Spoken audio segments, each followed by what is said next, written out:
Yes. Share screen again. Here we go.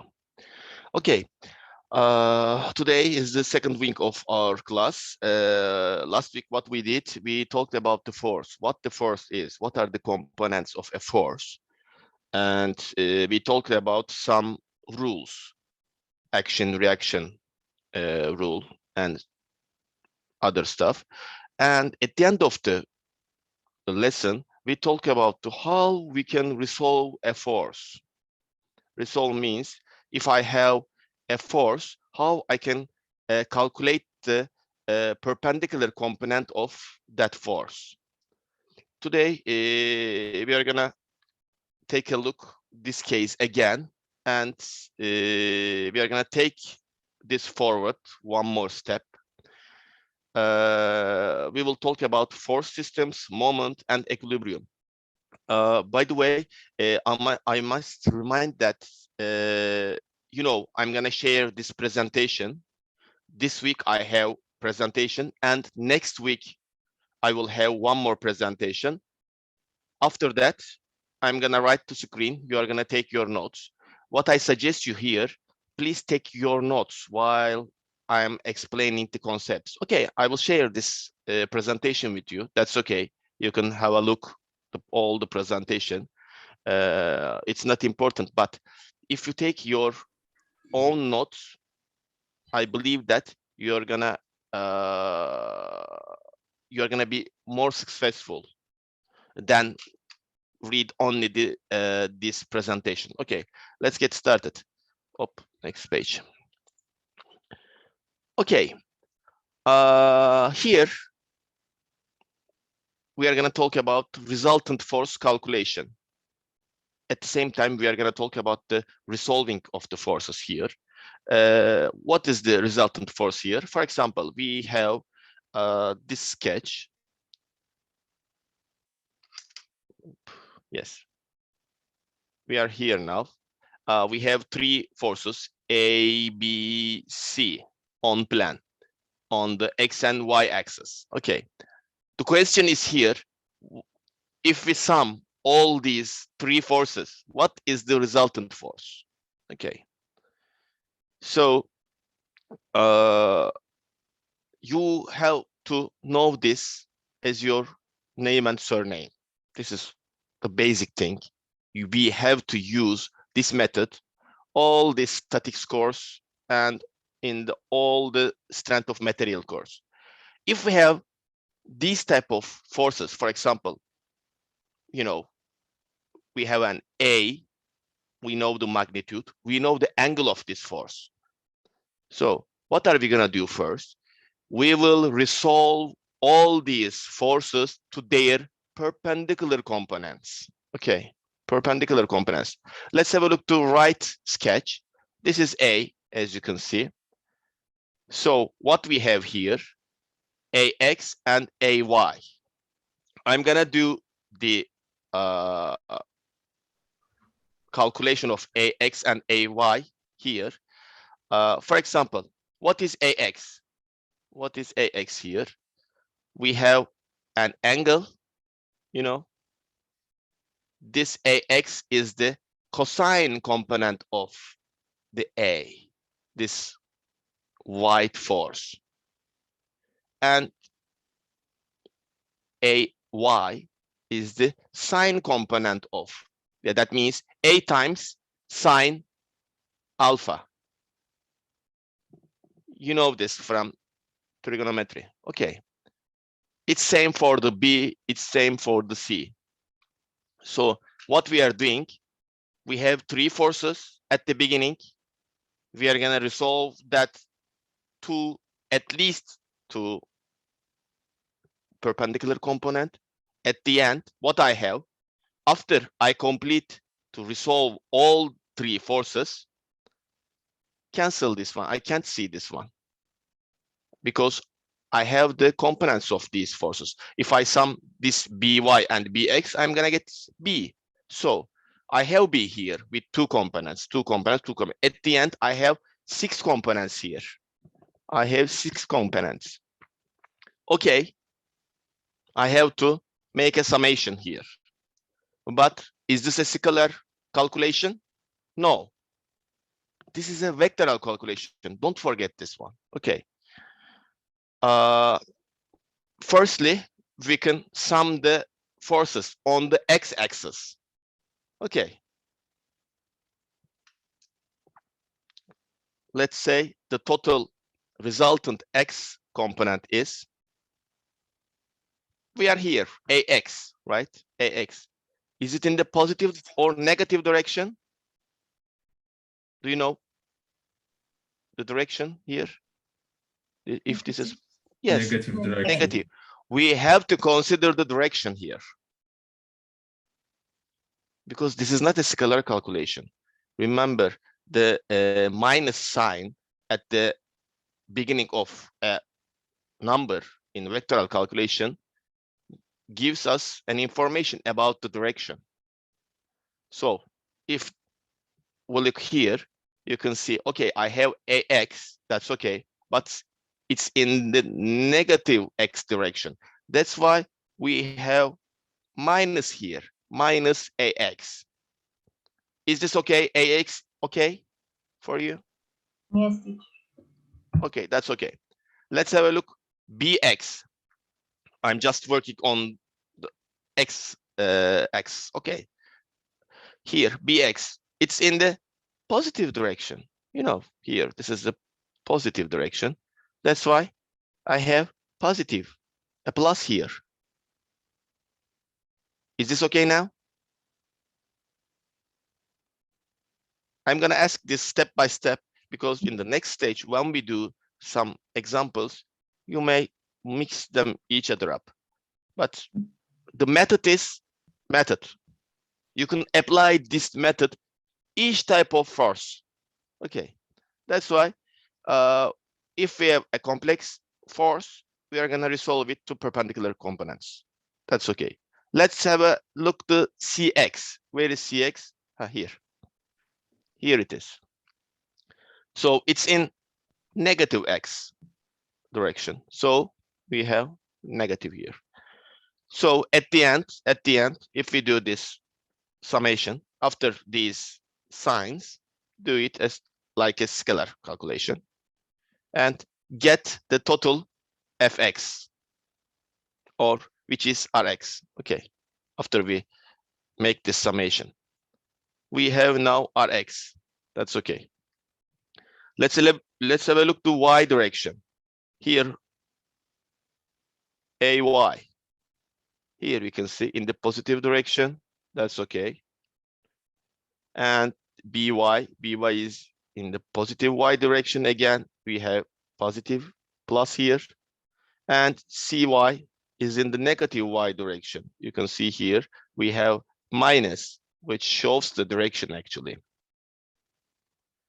The plus and minus here shows us the direction. So after we put directions, we can make this summation like a scalar calculation. But at the beginning, we have to show the directions. So if we do this summation, we will get ry. Okay, at the end of the day, what is rx and ry? This is x direction. Sorry, this is y. This is x. So I will have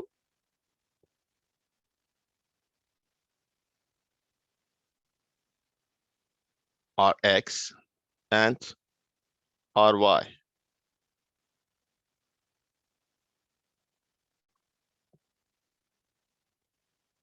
Okay. So what is this rx, or what are these rx or ry? Rx is the summation of all these force components on the x-axis, and ry is the same on the y-axis. So do we have now the resultant force? No, we have the two components of the two main components of the resultant force at the moment. Here, This is Rx, as you can see here. And this is Ry. What are we gonna do now? We have to make summation. We have to combine this Rx and Ry. How we do that? How we do that? We know this component and this component is perpendicular to each other. Okay, because we resolve all the forces on these x and y axis and then combine them. At the end, we get total Rx and total Ry. So if these forces are perpendicular to each other, we can use the Pythagoras theorem here, like a hypotenuse calculation in geometry.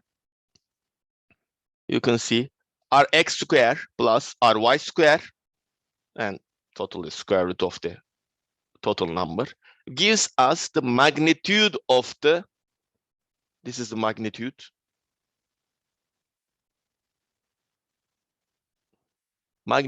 of the resultant force. That's okay. I have the magnitude. But to define a force, what I need direction. I don't know the direction at the moment.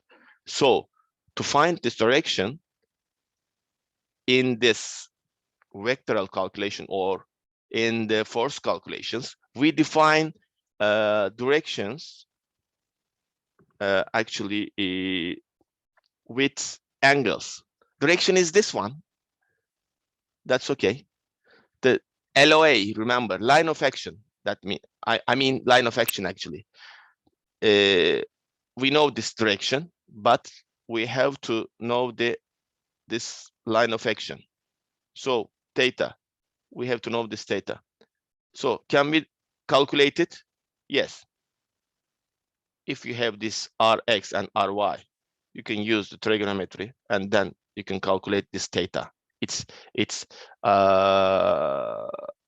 not a big deal for you. It's a piece of cake. I know you're familiar with this calculation from the high school. So you can do this. How you can do this? You can calculate first tangent of theta. Tangent is this edge, this length, divide this length, right? Ry over Rx. Okay, I have tangent theta, but at the end of the day, I don't need the tangent theta. I need theta. What I'm gonna do, tangent minus 1 power, or in some calculator, it's like arctangent. Okay, if you take the arctangent of this division, we are gonna get theta.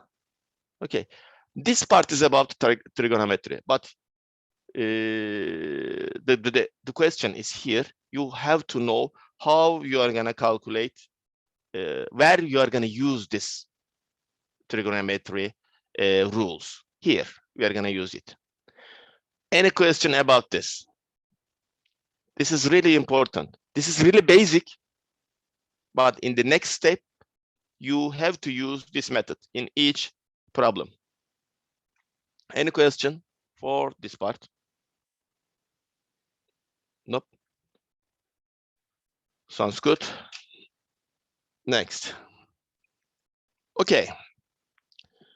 We are going to talk about types of force systems here. Okay. As you can see on the X, Y, Z axis, we have three forces on X and Y plane, as you can see. All these forces on one plane. And take a look to the line of action, LOL. All these forces are on the same LOL. LOA. LOL. It's the name of a baby doll. LOL. Maybe you know. LOA. My daughter likes that babies, dolls. So it makes me crazy a little bit. Sometimes I say LOL, LOL. It's LOA. This part, line of action, LOA. LOA. Okay, When we look here, all these forces are on the same LOA. How do we call these forces? Collinear. If the forces are on this, you don't have to memorize all these names. Okay, collinear, whatever. But this is a culture you have to know. It's good to know. Okay, you don't have to memorize all these names. What is it? We don't ask the names or anything, but this is a logic to take this a little bit forward. If all these forces in the same straight line, in the same LOA, the name of these forces, type of these forces is collinear. In the real life, we have an example at the right-hand side. You can see there are 3 guys climbing on a rope, as you can see. Their weights are forces for us. All the weights goes down because all the weights are the gravity forces, goes down. When we look here, all these forces are on the same rope. The rope is like a straight line here.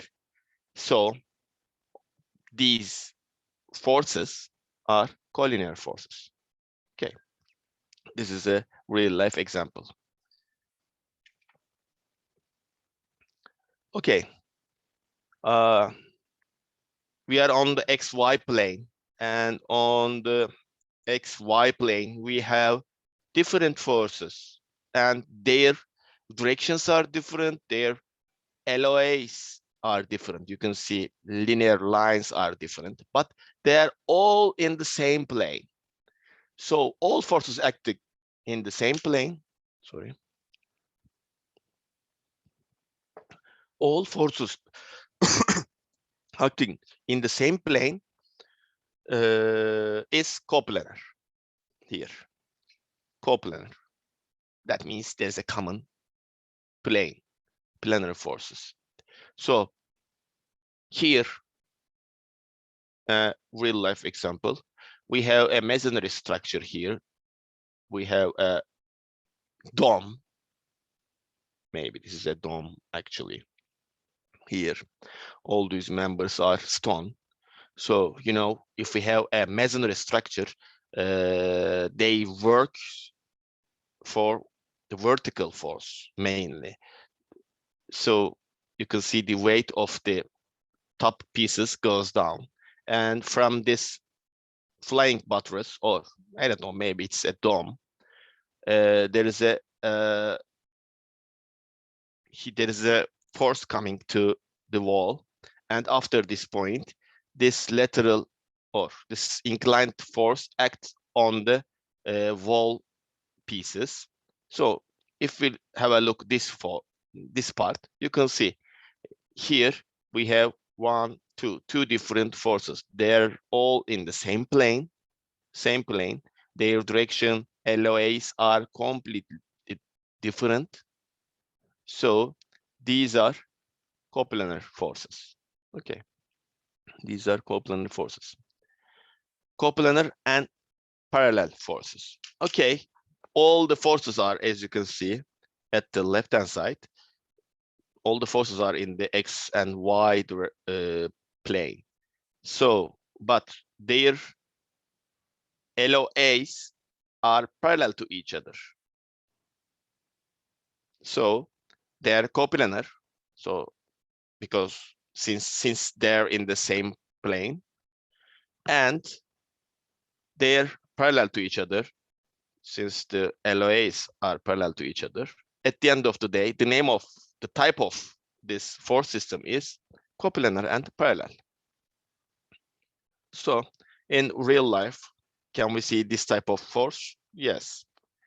Here you can see there is a beam at the top, and which is supporting by 4 columns. So the distributed load on the top goes to these 4 columns. So when we look at the reactions, we have 4 different reactions here. 4 different reactions. as you can see, these reaction forces are in the same plane and they are parallel to each other. So this is a real life example. By the way, any question or comments so far? No, I think. Okay, if you have, please let me know.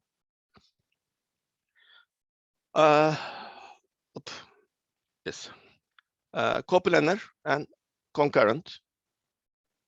At the right hand side, you can see the sketch. All the forces are in the same plane. If they're in the same plane, coplanar, we know that. Concurrent here, the LOAs, straight lines, coincide on a point in this plane. So, okay, their directions are different. LOAs are different by they coincide on one point, one common point, intersect to each other. This type forces coplanar and concurrent.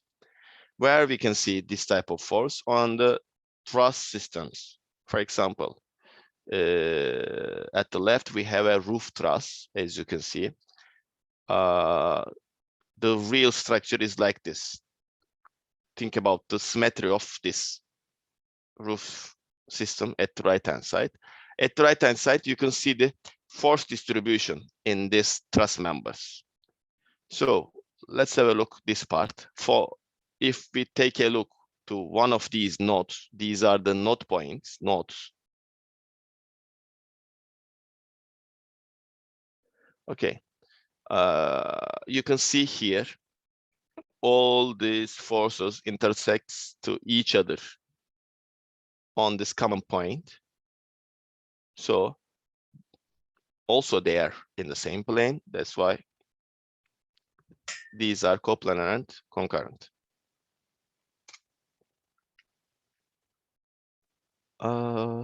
Yes, non-coplanar and parallel. Okay, we know what is the coplanar. If they're in the same plane, yes, coplanar. Non-coplanar is forces are not in the same plane, basically. This is easy. You can see in the sketch, all these forces are in the XY direction. Here you can see this is on the XY plane. This is a little bit high. This is a little bit down side of this XY plane. So they are not in the same plane, but okay, they are not in the same plane, but they're parallel to each other. As you can see, we can say that non-coplanar and parallel. Here we have a structure. As you can see, we have different columns in a building. So all these forces are in different planes. So, but they are parallel to each other. So we can say non-coplanar, non-coplanar and parallel.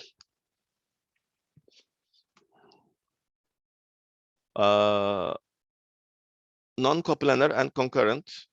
Here you can see we have different forces, 3 forces in the example, F1, F2, F3. 2 of them are in the same plane, but one of them is diagonal to the XY plane, as you can see. So they intersect on a common point, that's okay, but they're not in the same plane. So non-coplanar and concurrent type force, this one. So if we have a space truss system, as you can see at the left example, if we have space truss means 3-dimensional truss system. You know this, I guess. In the next stage, maybe we can talk about this one. You can see here. On the truss members, there are 3 forces comes to node. Actually, one load comes to this node, and it divides to 3 different members. here, these forces are not in the same plane, but they intersect on the node. So this is not coplanar and concurrent.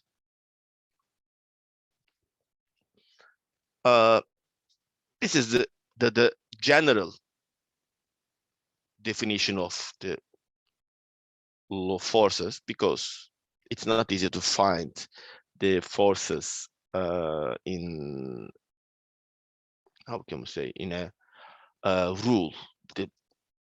Here, the general part, as you can see, we have three forces. Their planes are different, their directions are different, they don't intersect in a point. So this is non-coplanar and non-concurrent. When we look the example at the left side, you can see on the building we have different loads. We have snow load. Last week we talked regarding all these forces: snow loads, wind loads, gravity loads, hydrostatic pressures. They're not in the same plane. They don't intersect on a common point. So non-coplanar and non-concurrent force type is here. Yes. Okay. Is there any question so far about the force types? I guess no. This was basic. Here, we're going to talk about free body diagram, FBD, free body diagram. Okay, what is it? Why we use this free body diagram, and how we draw this FBD?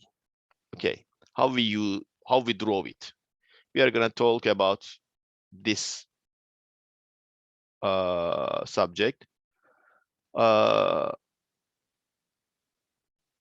Okay, as I mentioned here, you can see free body diagrams are one of the most important things for you to know how to draw and use for statics. Okay, you have to know how to draw it and how to use it. Okay, what is it? It's a kind of drawing that shows all external forces acting on the member, on the point, whatever, on the particle. It's a kind of drawing. In the next page, I'm going to show what it is. I'm just trying to make an introduction for you. Okay, it's a kind of drawing which shows all external forces acting on the member. Okay. Why we need this? It's a key to being able to write equations. Okay, in the same page, after we draw this sketch to show all the forces on one member, we can easily see, we can actually, what we do, we convert a real problem to a basic sketch to understand load distribution on the member. So after we draw the sketch, what we do, we can write the equations, equilibrium equations. We can check if it's in a balanced position or not. We can do some calculations. This sketch, this drawing helps us in this case. Okay, how we draw it? How we draw it? Okay, we will do it with an example. As you can see at the bottom side, we have an example which has 3 ropes. As you can see, they connect to each other at the one point here. Okay, we have 3 ropes, and this is fixed, but here we have a weight at the end of this rope, 400 Newton. That's okay.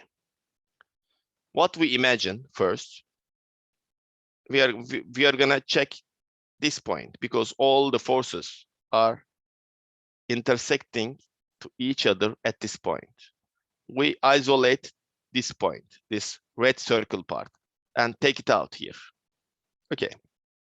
This is the black circle is my chain here. Okay, circle chain. Okay. After that, show all the forces that act on the particle. Okay, what we have, firstly, I have an external force here, which is the weight of this member, this rectangular shape. I don't know what it is, but it has a weight. I put it here, as you can see, 400 Newton. What I know here, as you see on this initial position, this system under this loading condition is in balanced position. So that means if I have, there are two more forces here. If I have an external force, there should be some internal forces on these ropes to carry the load coming from this external force. So here I have an FD and FB. I showed all the rope forces with arrows here on the sketch. So what I have at the end of the day, I have the free body diagram, FBD of point A. You can do this for a member, for any type of problem. So when we look here, you can see all the loads. This is the problem. But here, oh, I have two ropes, but I don't care about if it's rope or steel or wire, whatever. I don't care about the material. I just care about the force. Oh, yes, I have a force here, which goes this direction, which goes this direction. Okay.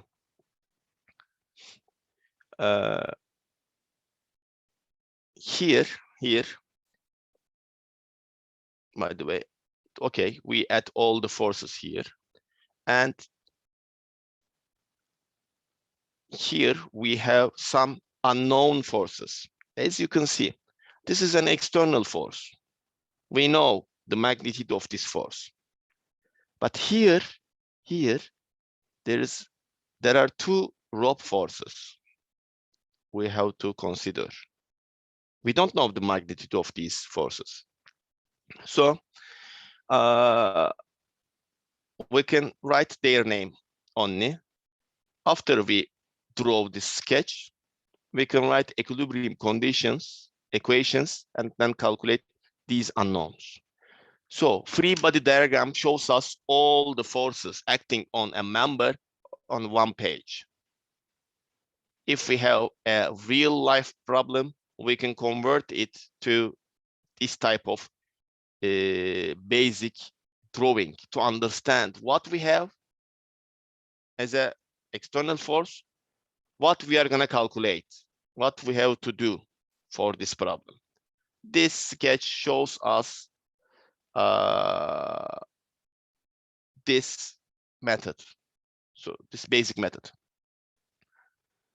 By the way, any question about FBD? Any comment? In the next stage, in the examples, you're going to see how we use this FBDs more effectively. But this is the general logic, general idea. Okay. Now, moment. Okay. Do you know what the moment is? Did you learn about this concept, moment, in high school, or is this the first time? Any comment? I was learned, but I can't remember. a lot. But you heard about this moment in Yes. high school. Okay, sounds good. Basically, as you can see here, I will explain this in other sketches, but here we have a bolt head, balon kafası, and we have a wrench here. We have to make it tight. What we are doing, we put the wrench here and try to turn it like this. Try to turn it like this. So we apply a force in this direction. So we have a distance. Force times perpendicular distance to rotation point gives me the moment. Okay, let's have a look at the next page. We have some different examples. It's same as you can see in the first page. We have a rotation point here. We have a wrench here.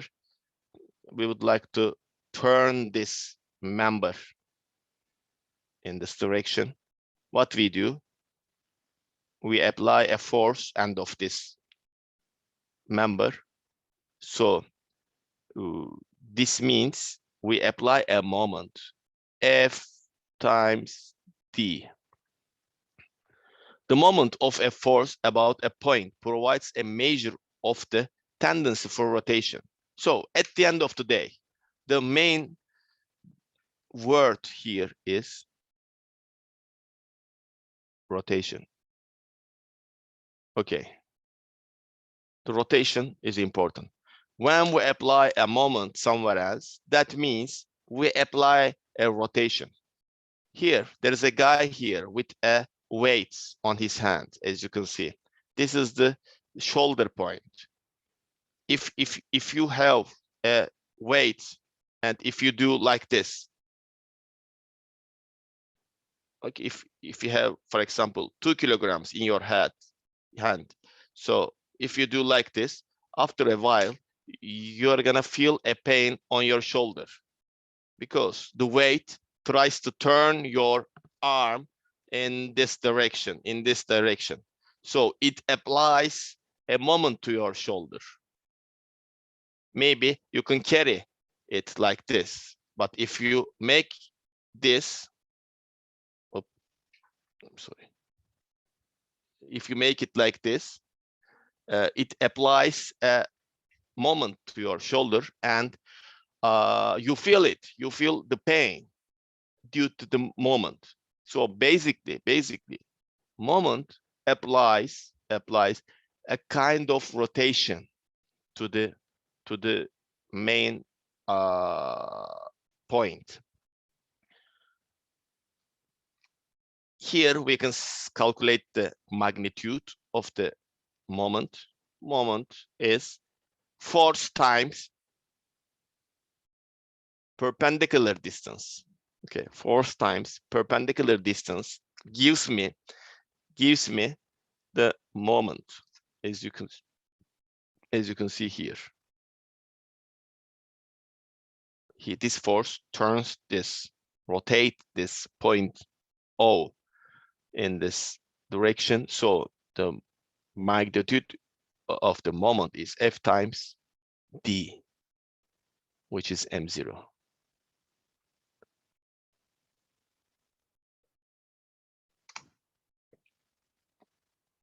Okay, theory of Varignon. You don't need the name actually, but you have to understand the logic. Moment of a resultant force. Like, take a look here. Moment of a resultant force equals sum of individual moments of its components.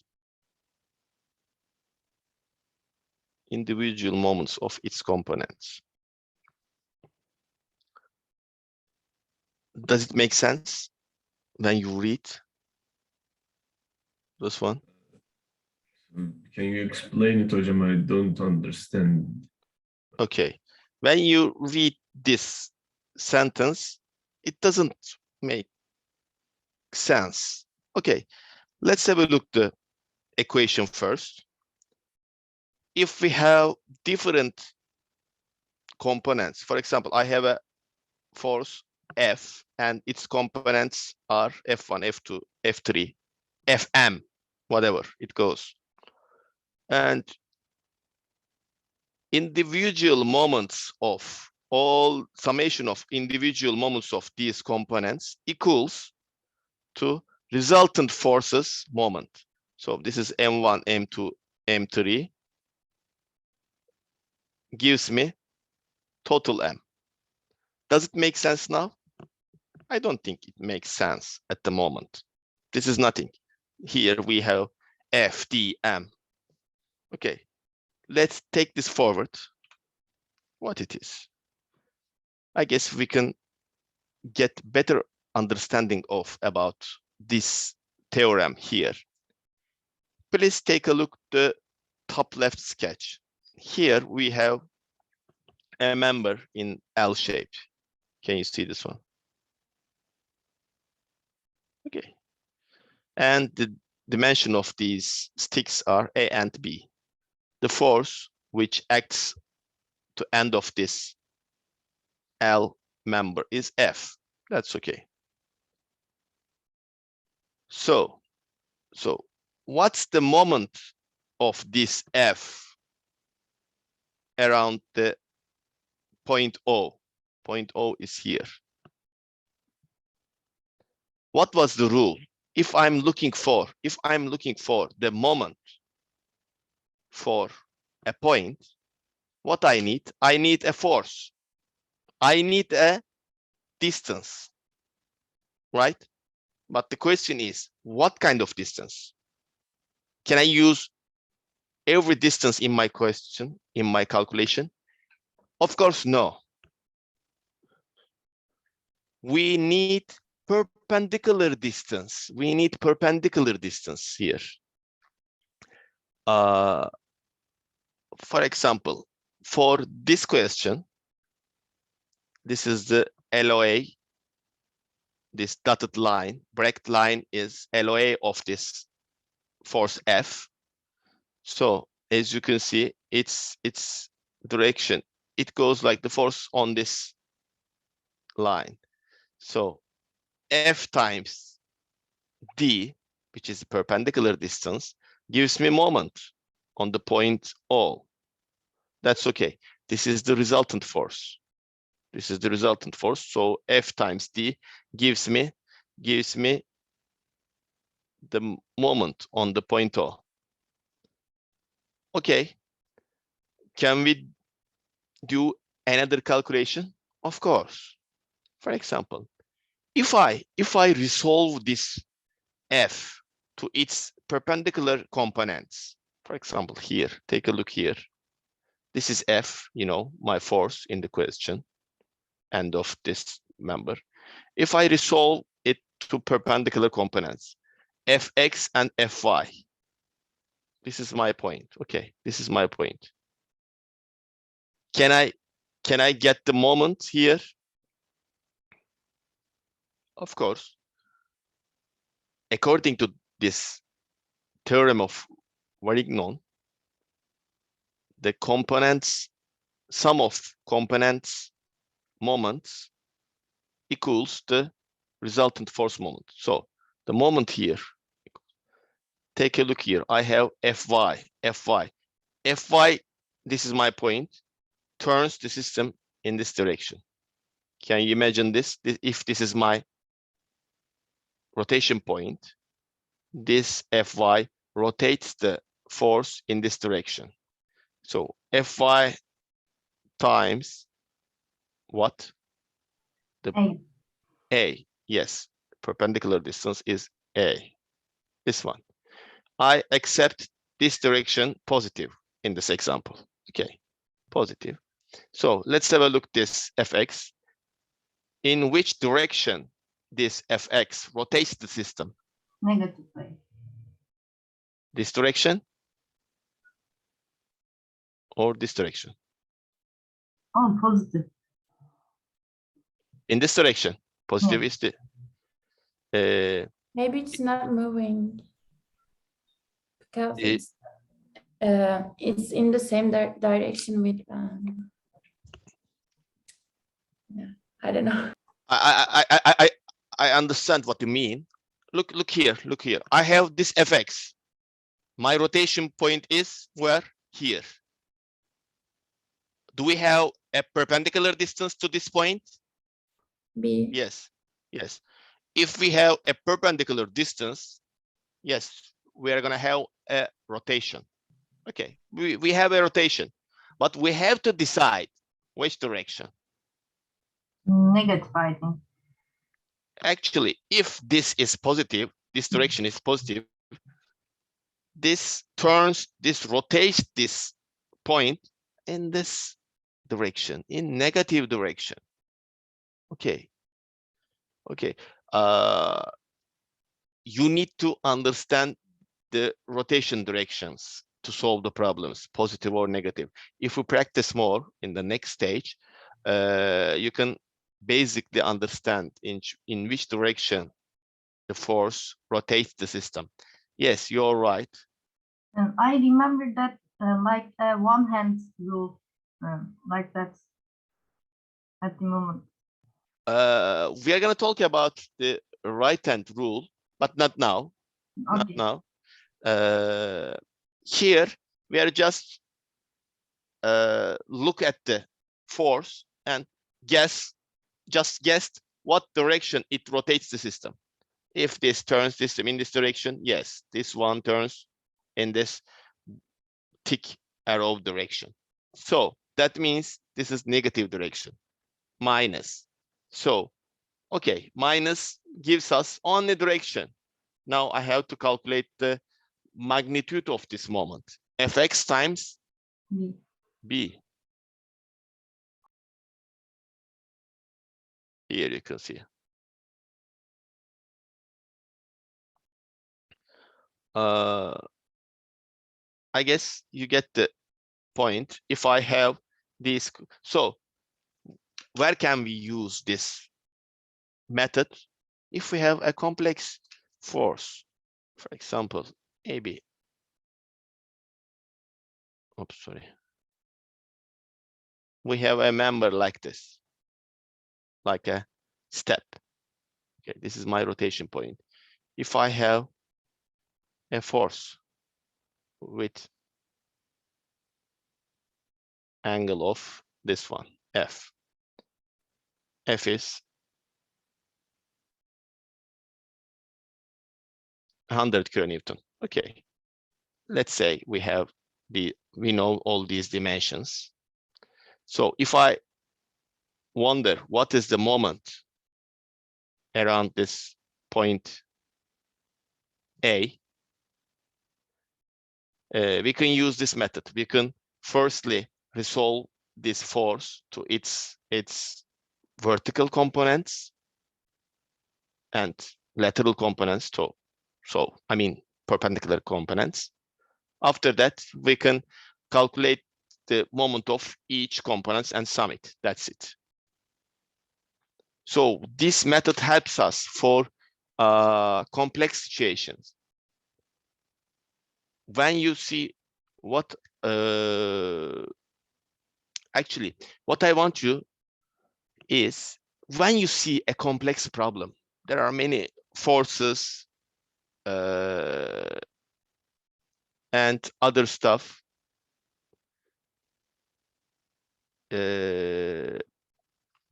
We have to think simple. We have to use these methods. Firstly, resolve with perpendicular components and then calculate each component's moment, then sum it. If we have really complex problem, no worries.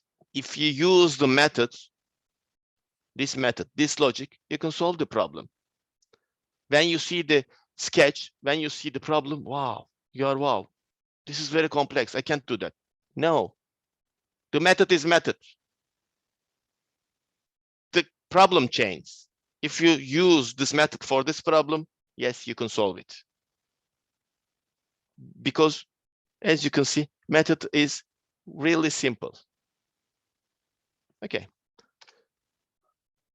What time I is have a it? question. Yeah, of course. I couldn't remember that, but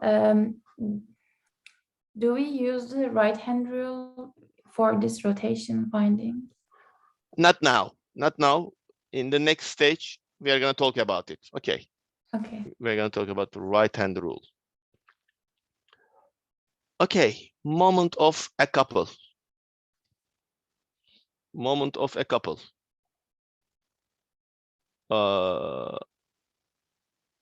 As you can see, there is a wheel here. Someone tried to turn it. In the first sketch, you can see the distance between the forces is 0.4 meter. In the second one, what? 0.3 meter. As you can see, it's same for the steering wheel for the cars. If we are far away from the rotation point, so the rotation point is this middle point for this question, we apply less load. If we are close to this point, we have to apply more force. So as you can see, at the end of the day, as you can see, according to this question, a moment 12 Newton meter is required to rotate this wheel. What we have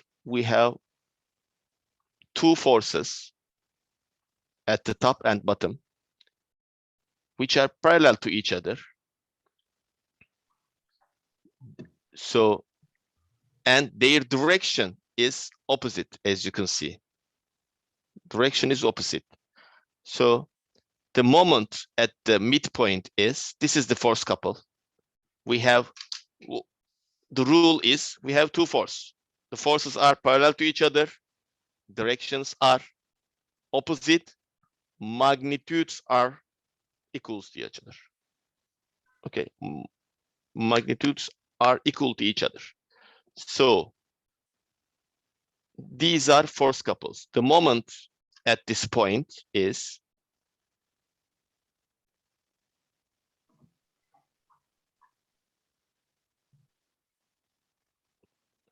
force times distance between these two forces. And for this question, M is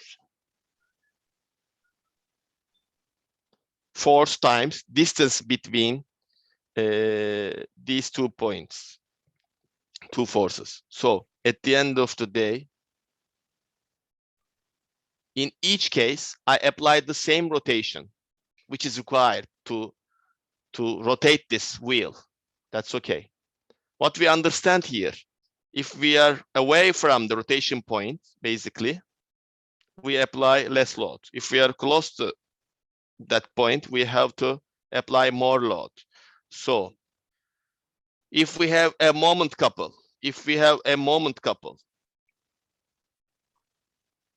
forces are parallel to each other in opposite direction, have same magnitude. Okay, if we provide these three rules, 3 points for a force, that means we have a force couple. You can see the steering wheel in a vehicle.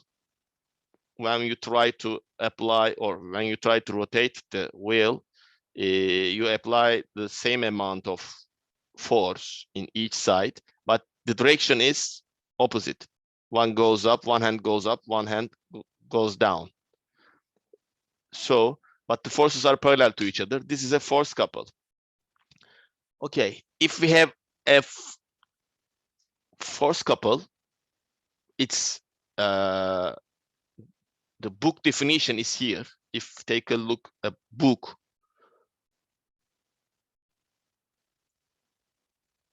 here, A couple is defined as two parallel forces. Same magnitude, opposite direction. These are three components of a force couple. So F times D, as you can see, the moment value at this midpoint is F times D, if we have a force couple. In the examples, you're gonna see, okay, this is the basic way. If you like to calculate, if you don't know this method, what do you do? This is the point, the center point of this direction. So this is d over 2, right? So let's have a look the rotation of this F.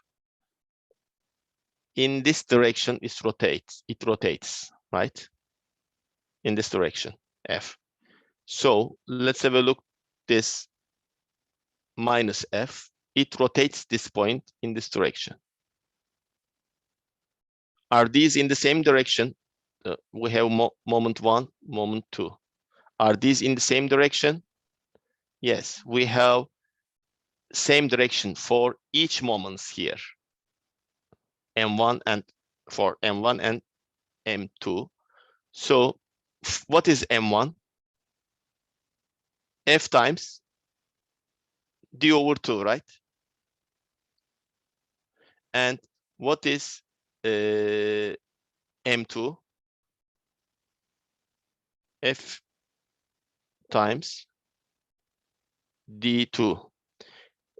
You can ask me, why don't you take minus here? Don't forget this one. The minus, the sign in front of the F shows us only direction. I calculate the direction. I found direction. The direction is this. And the direction is this, actually. The total magnitude of total moment is what here? M1 plus M2. F D over 2 plus F D over 2. So at the end of the day, I have F times D. Okay. Instead of this long method, this is the logic behind this force couples. Instead of this calculation, if you know this force couple rule, you can use directly M0, F times T. F times T gives me the moment at this point. But what you have to find, you have to decide the direction of the moment. Okay, take a look. These two forces turns in this direction. Yes, the moment of this force couple is in this direction.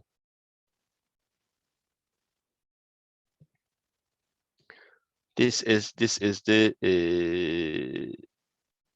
force couple. Okay.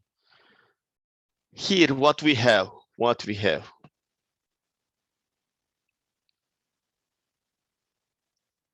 Basically, we have 2F. Is there something wrong here? No, that's okay.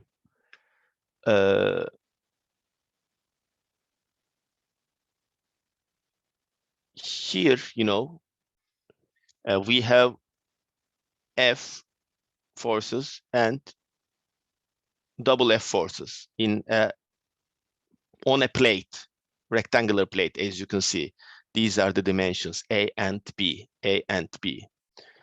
So when we look this plate and the forces, can you see the force couples? Okay.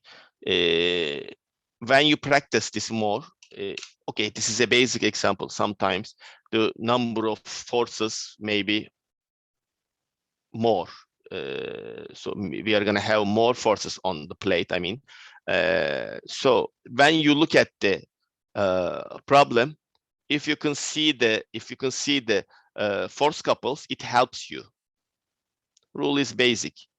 Same magnitude, opposite direction, parallel forces. When we look here, we have F. This and this is one couple.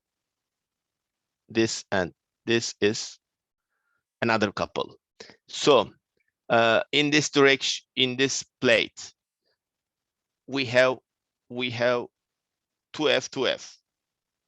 2F, 2F turns the system in this direction. Okay. And FF, this system turns the system in this direction.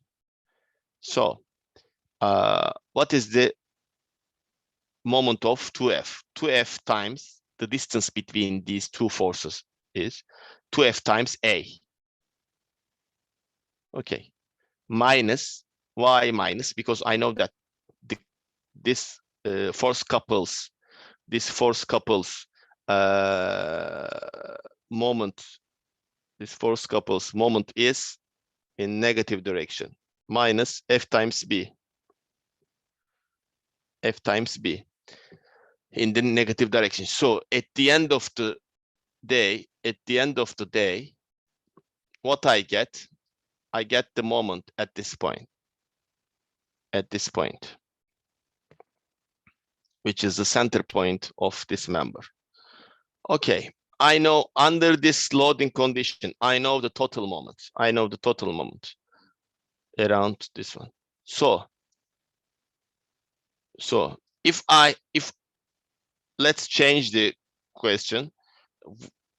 Okay, I have this loading condition, but instead of these 4 forces, if I put here a new force, F prime means this one, F prime.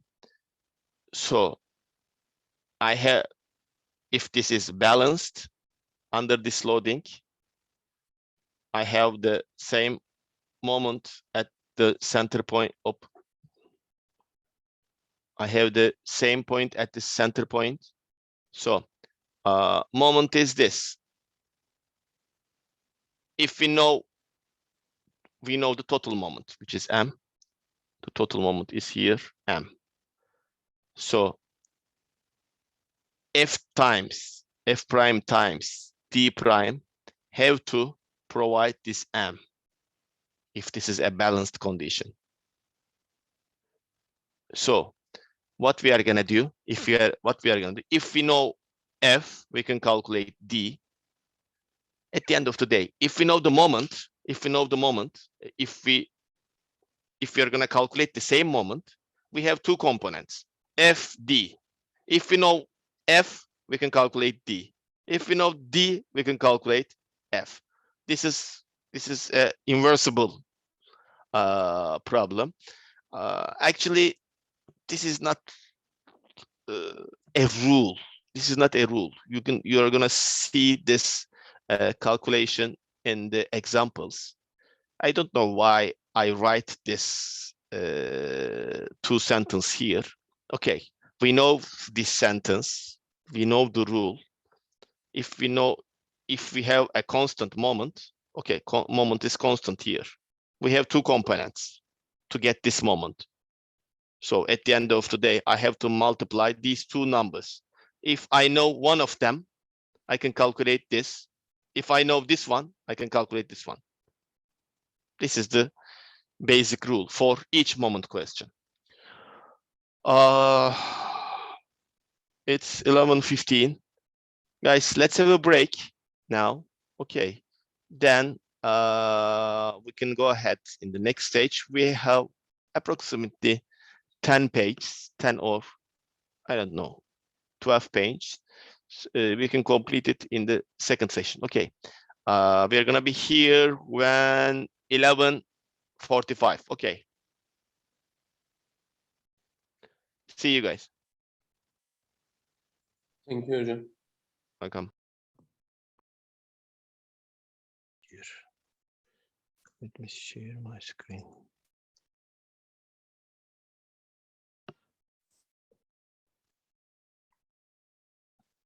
Okay. What we learned in the previous session, we learned about the force types, how we calculate the resultant force, and then we jumped in moment, force couples. Now we are going to talk about how to shift a force. Shift is mean to change its location here. Let's have a look this sketch. In the first initial position, we have a force which is F, acts on the point A.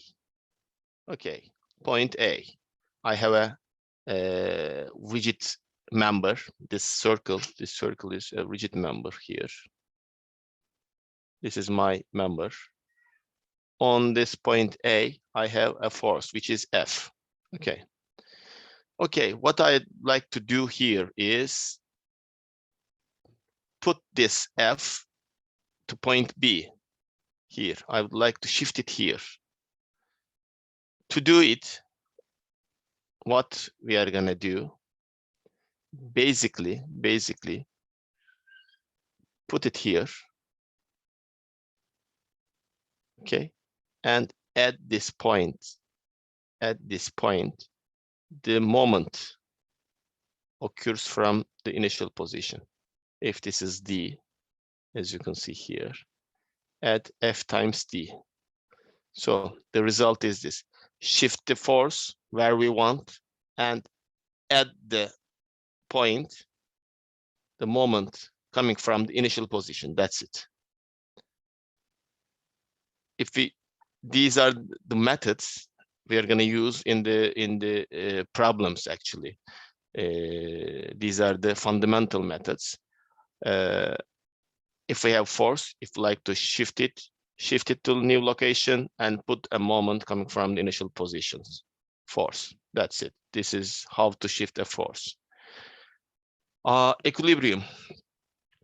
Yes, this is the word we are gonna hear much time in this course. If we provide an equilibrium condition, a balanced condition, what we have to provide? The total, we have forces in the x direction, in the y direction, also we have moments. So if we are talking about equilibrium, total Fx is 0, total Fy is 0, total moment is 0. Okay. If we provide all these three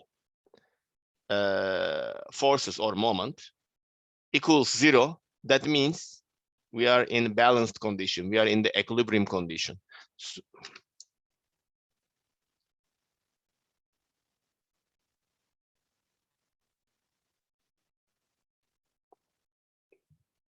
okay, this is important. This is very basic, but in the next stage, while we are talking about, we are going to talk about the equilibrium in different situations. While we are talking about that, we have to know what the equilibrium is. We have to provide all these three equations is 0. Okay, Fx, Fy, and moment total. I mean, are 0. Here you can see in the equilibrium condition, there is a balanced situation, as you can see in the seesaw example at the bottom, at the left-hand side. You know, if the weights are equal, if the lengths are equal to each other, we have an equilibrium condition. In the second case, you can see if one weight is greater than other one, it's basic. One side goes up, one side goes down. It's an unbalanced situation. In balanced situation, you know, they're in the lateral position, as you can see in the previous sketch here. But here in this page, what you have to know, what is the equilibrium condition? Total Fx, total Fy, total M equals 0. We have to know this one. Okay, we have an example here. As you can see, there are two traffic lights. At the right-hand side, there is a pole, and there's a cantilever member runs out here, and there are two traffic lights on this cantilever member.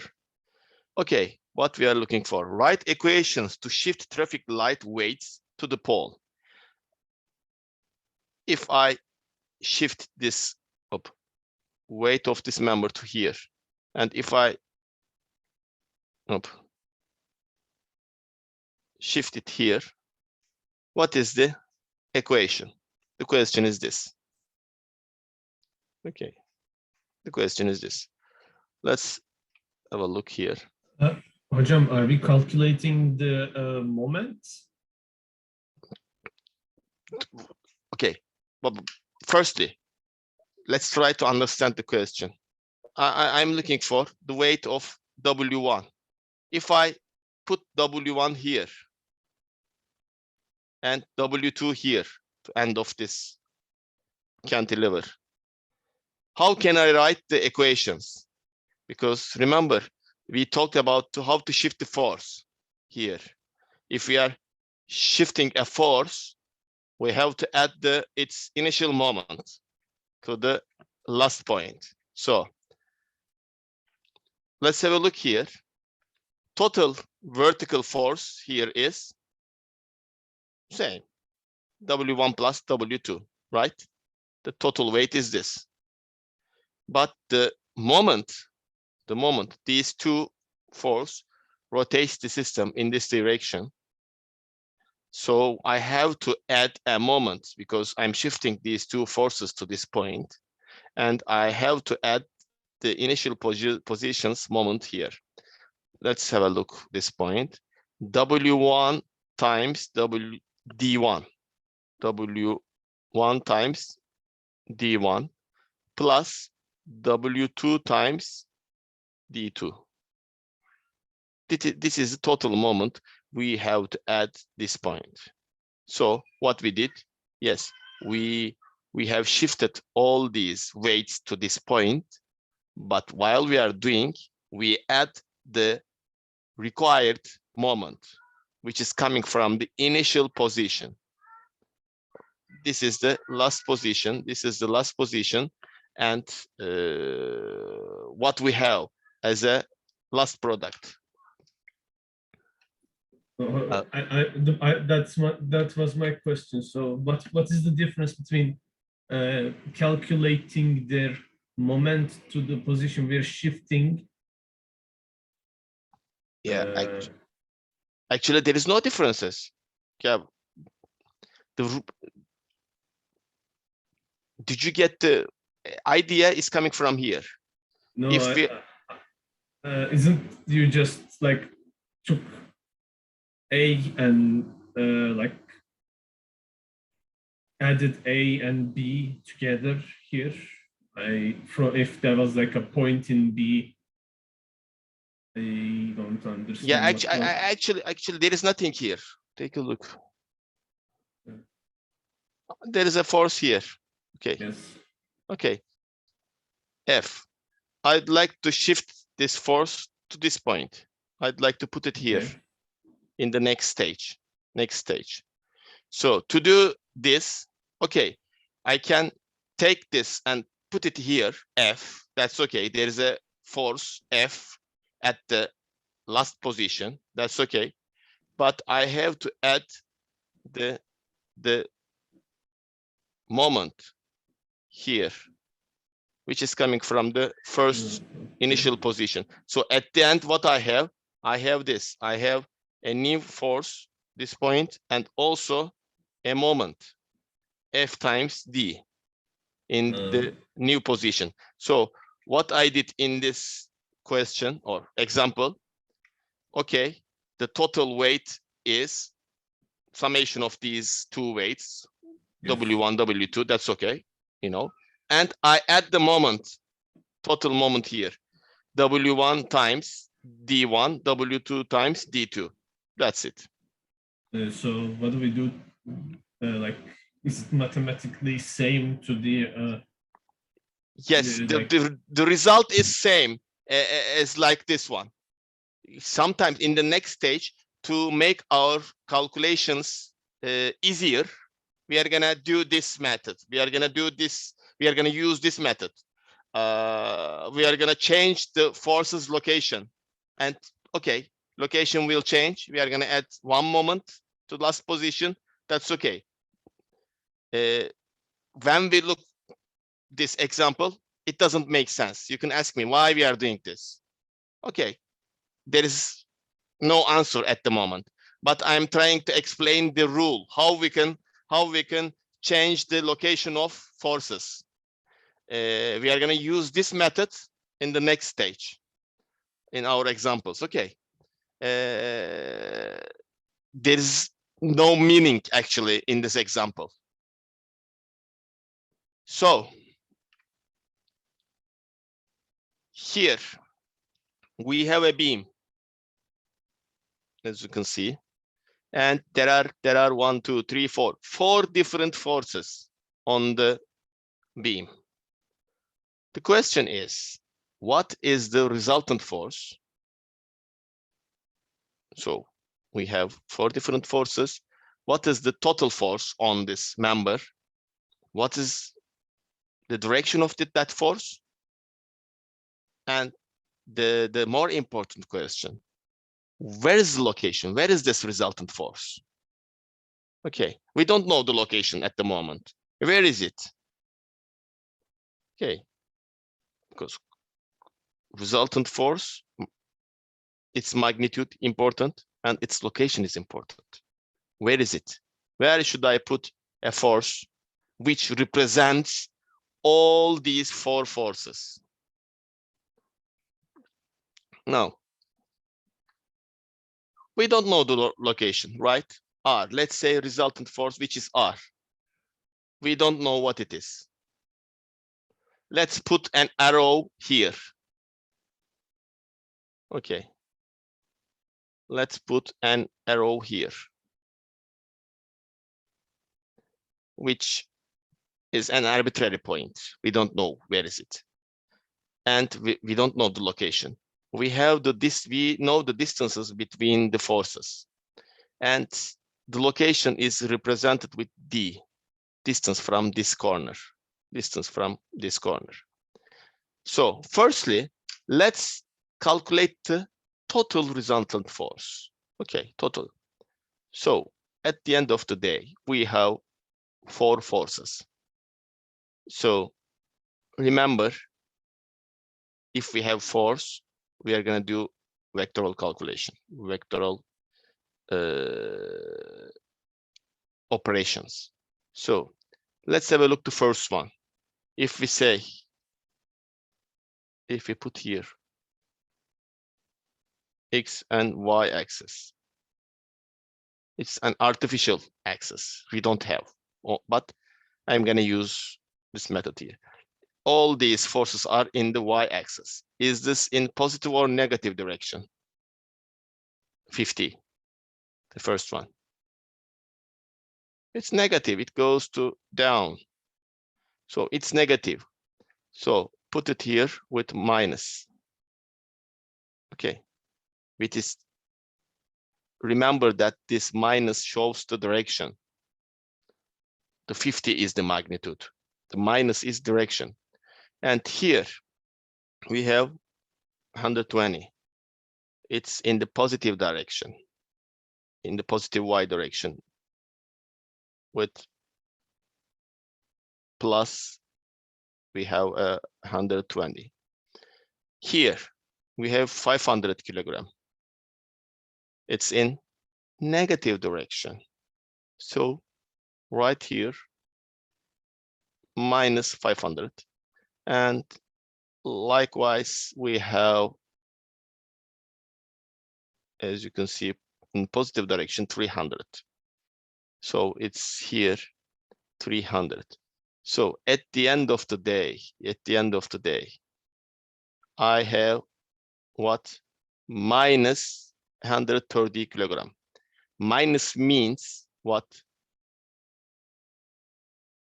My arrow goes up or down? according to our assumption? Down. Down. Yes, you're right. That's why I put the arrow here with the down arrow. Okay.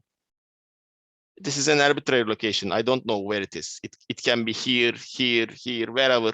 I don't know. I haven't calculated yet.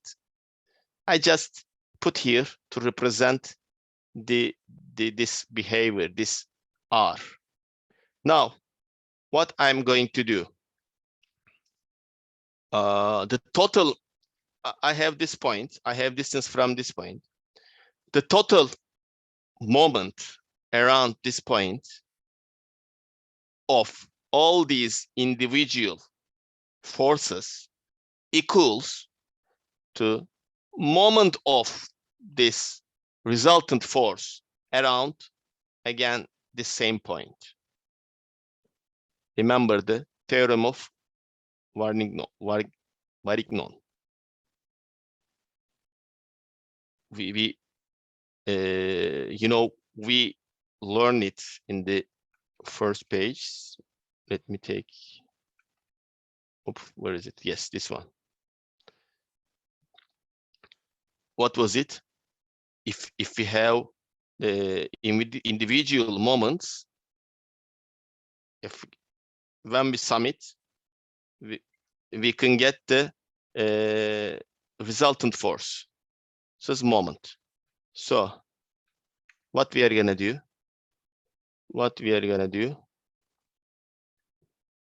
We have the resultant force. The point is here. So the resultant force turns the system in this direction. So it's minus 130 times D equals 50 times what? The point is this. What is the moment of this 50? Do you have an idea? 0, yes. We don't have any perpendicular distance, as you can see here. So we have 50 times 0 here. It's 0. That's why I didn't write it here. And then actually it was minus 50 because it goes down. Now what I have here, 120 times 2. It's in positive direction. Here we have 500 goes down, minus 500 times 5. This part is negative. And 300 times 6, it's positive. Now what we have,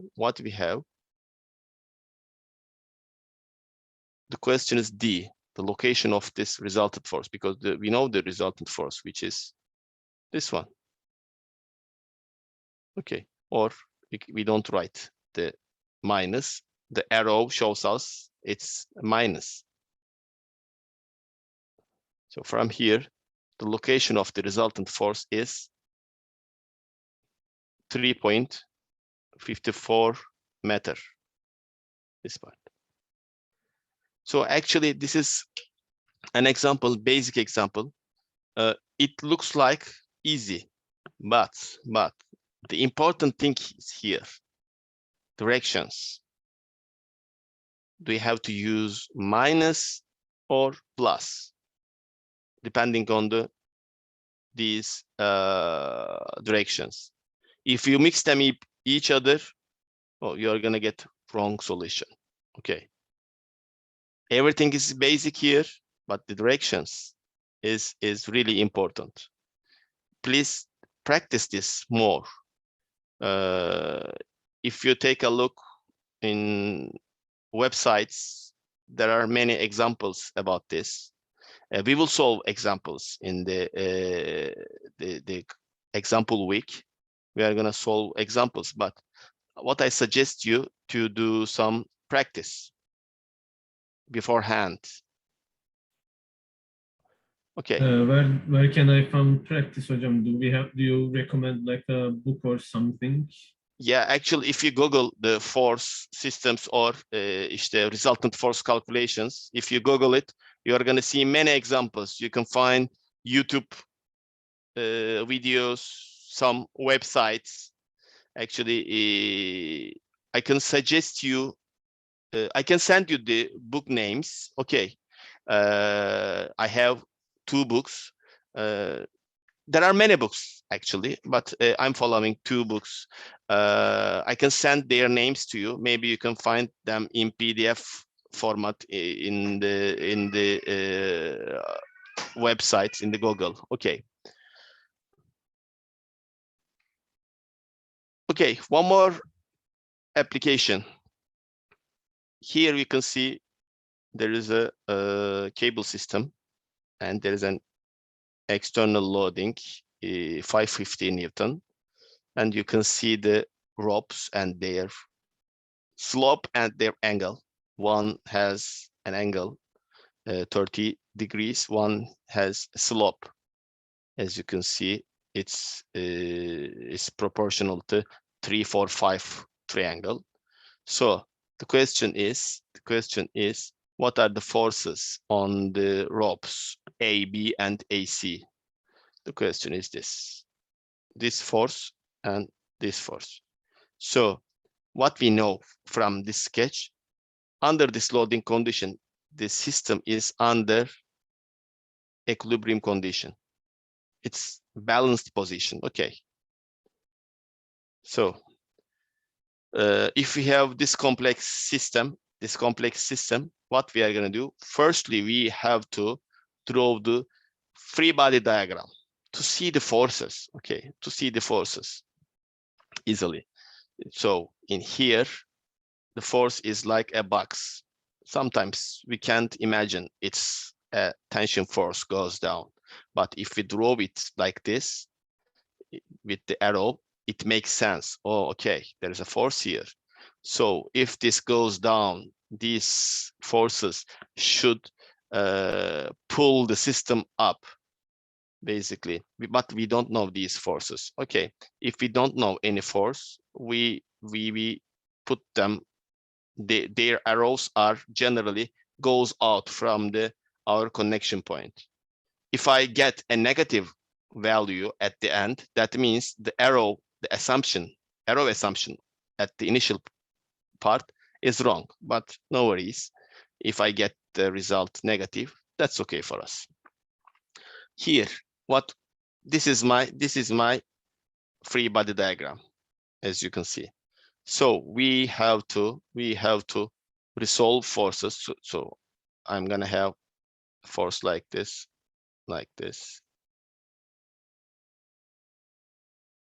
Okay, for these FB and FC. Let's write all these components. If I have FB here, FB times cosine 30 is this lateral component. FB times sine 30 is vertical component. Here we go. We have a lateral component here. FC times 4/5, because FC is proportional to 5. This component is proportional to 4/5, and this one is FC times 3/5. We have all 3 components now. Okay, and we have this external forces. If we write the total x, fx, as you can see here, take a look this part, please. Total fx. Look at fb time cosine 30. What is it? It's in negative direction. That's why we have minus fb times cosine 30. Take a look here. This is in positive direction. That's why it's positive. FC times 4/5. This is totally equals 0. Why it's equals 0? What do you think? Why it equals 0? They are in negative directions and they're going like Okay, making their, yeah. They're in a balanced position. yes, they're in balanced position. You're right. If we are talking about balance, equilibrium, denge, if we are talking about this, remember we have to provide total x is 0, total y, I mean forces in y direction, total y is 0, total moment is 0. Okay, here we don't have moment actually, but we have x and y forces. That's why we have to provide all these are 0. Here total x is 0. We have just written here that equation. Let's have a look to fy. Fb times sin 30 in the positive direction. That's why it's positive. And fc times 3/5 in positive direction. I'm just looking to y direction. Also, we have this external loading, which is going down in the negative direction. So it's minus 550 Newton. Okay, equals 0. Why it equals 0? Because it's balanced position. So what we have at the moment, we have 2 equations and 2 unknowns. If the number of unknowns and equations match each other, so we can solve these equations by hand easily. It's about the algebra, you can do it easily. So if you solve this FB and FC, you're gonna get these numbers. Okay, so don't forget this.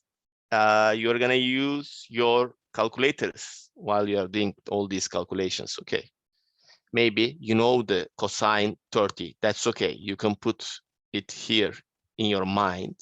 But if I give you, for example, 23 degrees, you can't do it. So you have to use your calculators to solve all these questions.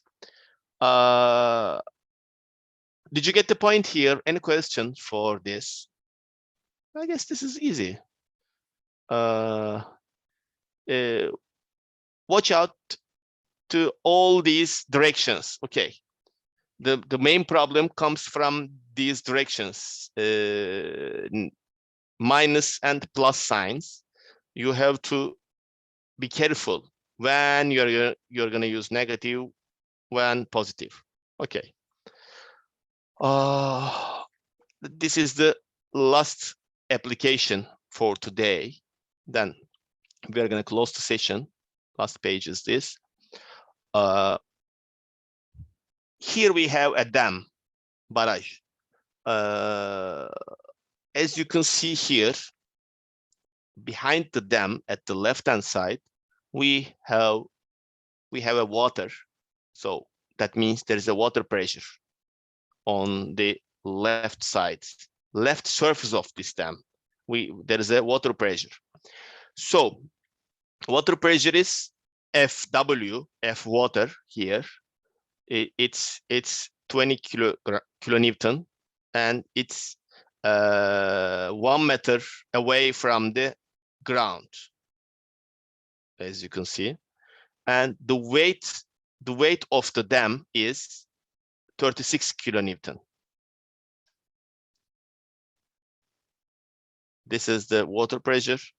This is the weight.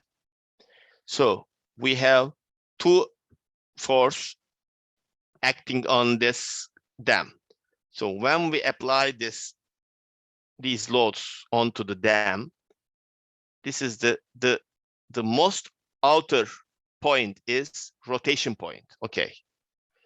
If we apply, for example, let's change the question. If I have a box like this,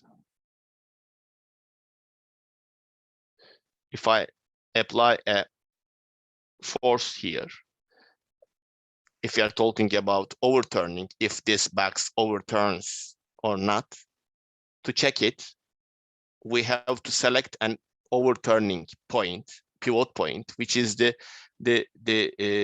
most outer point of this member, this part, and we checked if this box rotates around this point under this loading condition, under this F.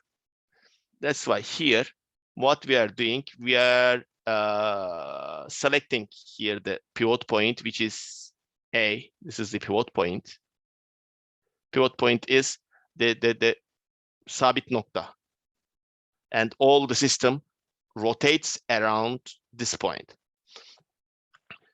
When we take a look at the forces, which force rotates the system?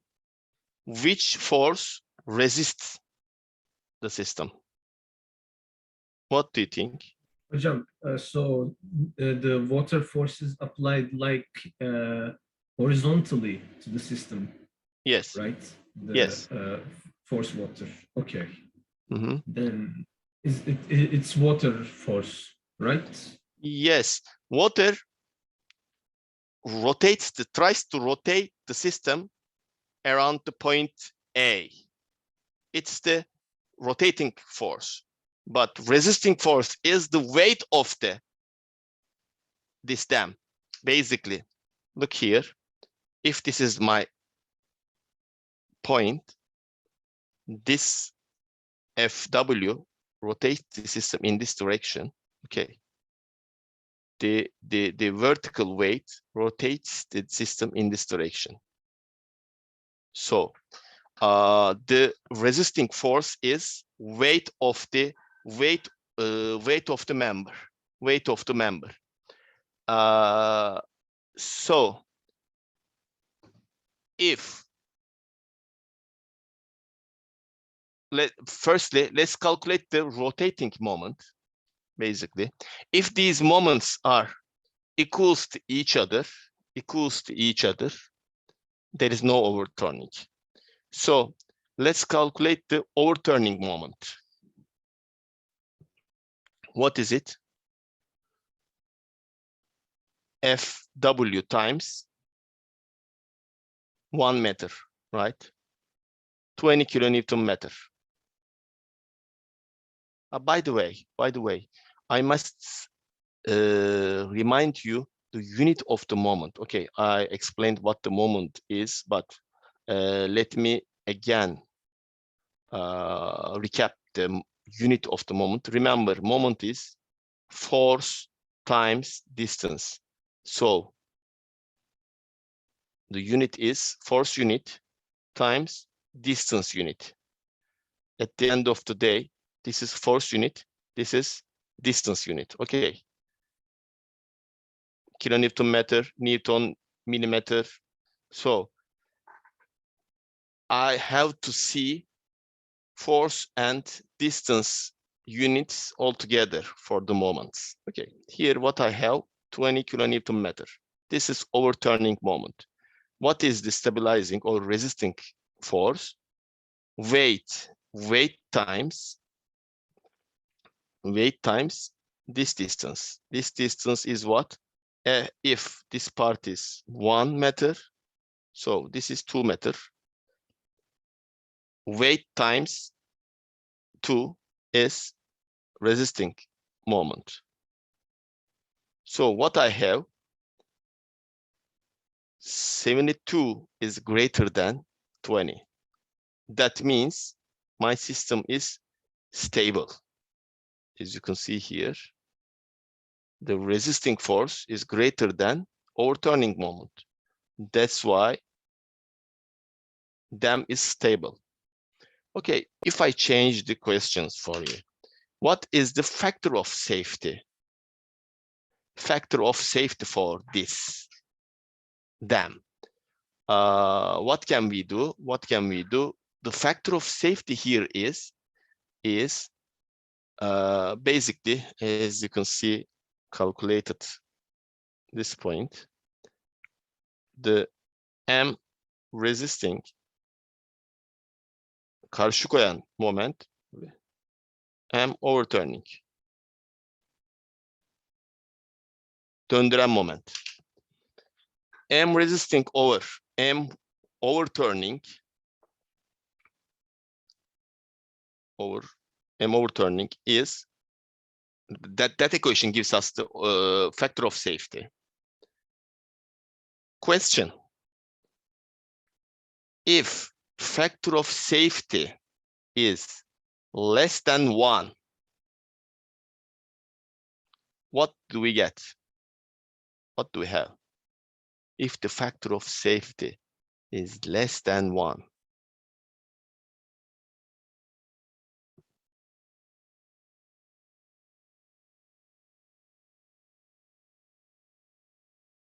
if factor of safety is less than 1, that means resisting moment is less than overturning moment. So at that time, we are not stable. There will be a problem. This dam is gonna overturn, is gonna fall down in the next stage. So if we are talking about safety, factor of safety should be at least 1 or greater than 1. Okay, at least it shouldn't be less than 1, never. Okay, basically if it's less than 1, that means resisting moment less than overturning moment. It's disaster. It means disaster we are gonna get. So we can calculate factor. Let me write here, by the way, FS factor of safety. This is the factor of safety. Yes, what we learned here, what is the overturning moment, what is the resisting moment, what is factor of safety.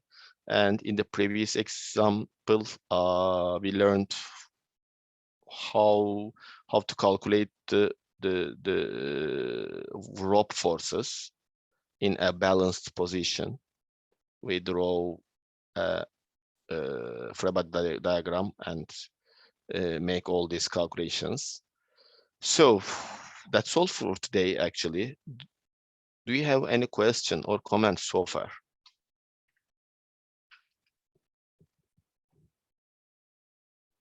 Thank you, hocam. Okay, you don't have any question. Okay, sounds good. I was going to ask about like the book you said, hocam. Okay, I'm gonna send the names to the group. Okay.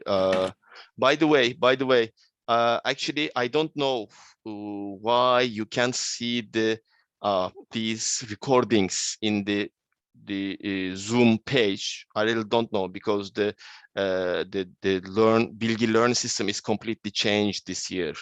A model system is started to use.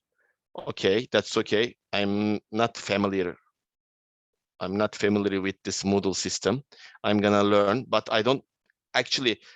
An email comes to me. Yes, your recording is ready, but you can't see this on the page. I don't know why. I'm gonna try to learn it, but till that time, when I get the email from the system, I'm gonna share with you the link to watch the records if you need it, or you can share with your friends. By the way, in this system, please follow the announcements in the page of this course. When I write an announcement to there, an email goes to you, I guess. You get an email from the system. So follow your emails, official emails that you have in the system. So, okay, I will put this presentation to there, and also I'm gonna write the book names there. If you have any further questions, please just let me know, send me an email. I'm gonna try to solve, okay. Okay, ladies and gentlemen, thank you for your attendance today's class. Take care of yourself. Have a good weekend. Today is sunny day, I guess. Take your time and take care of yourself. Okay. Bye-bye. Have a good weekend. Thank you, hocam. Thank you. See you hocam. Bye-bye. See Have a you. nice holiday, hocam. You too. Bye-bye.